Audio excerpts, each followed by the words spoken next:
At the start of December, the routine begins. I'm sent up to the attic to retrieve lots of things. So up to the loft, I ascend those great heights to collect broken down baubles and tangled up lights.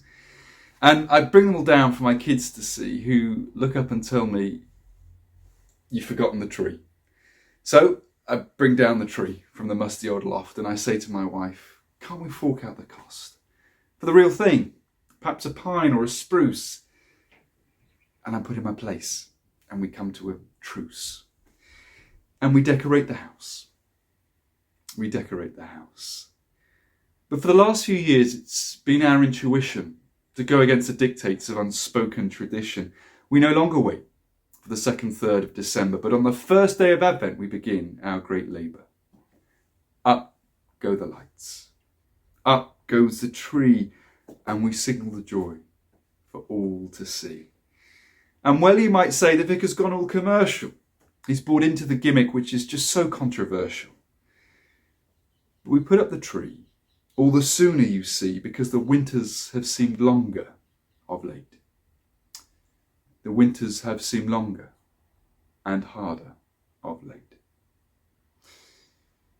And in defiance of the dark, we raise up a star, and we set out the scene with wise men from afar, and we set out the manger and shepherds and sheep, and I find something special rises up from the deep.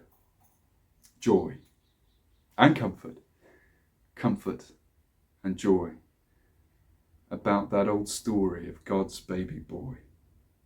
A message which feels ever more needed in a world marked by hatred and so deeply divided. And I think to myself, as I look at these plastic figurines, what else takes me back to that most humble of scenes? Who are the people by whose Christmas cheer take me back to the stable of that very first year? Who are the Marys and Josephs these days? Who are the shepherds to point out God's ways? So I think. Now, there's only one Mary. Of course, there's just one.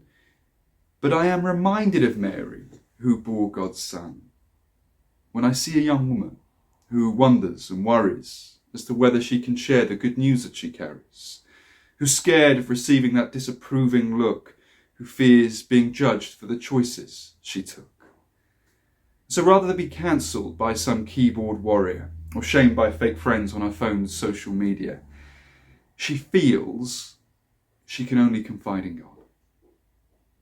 She feels she can only confide in God. And I think to myself, Mary would have been afraid. And I think to myself, who else will be afraid this Christmas? Now, there's only one Joseph. I know there's just one. But I am reminded of the man who fostered God's Son whenever I see anybody step up to the plate, who does what is right and won't be controlled by hate. Someone who is kind, such a rare thing to find, who puts others first and has no thirst for scandal or schemes or wicked designs. He simply trusts in God. He simply trusts in God. And I think to myself, Joseph had courage enough to be kind.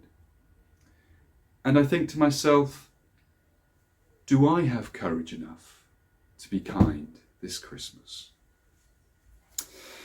And now for the shepherds, those people of old who represent the lowest of low, so we're told. But what if we reimagined them as the highest of the high instead, and pull in another interpretive thread? In place of the shepherds watching their flocks, think of city execs guarding their stocks. And instead of remote fields in the cold of night, imagine top floor offices in the glamour of lights. And I wonder if it's as lonely at the top as it is out in those fields. I wonder if it's possible above the noise of the mob to feel hemmed in by the demands of the job, living and yet not really living, wanting for nothing and yet missing everything. And I think to myself, the life of a shepherd is a lonely life. And I think to myself, who else will be lonely this Christmas? And because I believe in God, I believe Christmas should make a difference. And so I just wonder if in place of the angels, and I'm not trying to ruffle feathers or set off sleigh bells, but what if their message should fall to us? What if their message should fall to us and to the men and women we see in the street who remind us of Mary and Joseph and shepherds with sheep? We were the ones to say, behold, I have good news for you this Christmas. Good news of great joy for you this Christmas. For unto you is born in Bethlehem, that troubled land, a Saviour, who is Jesus. Jesus, a friend to those who are afraid. Jesus, a friend to those who are lonely. Jesus, a friend to those with courage enough to be kind. So Jesus, make me a friend to those who are afraid this Christmas. Jesus, make me a friend to those who are lonely this Christmas. Jesus, give me courage enough to be kind this Christmas.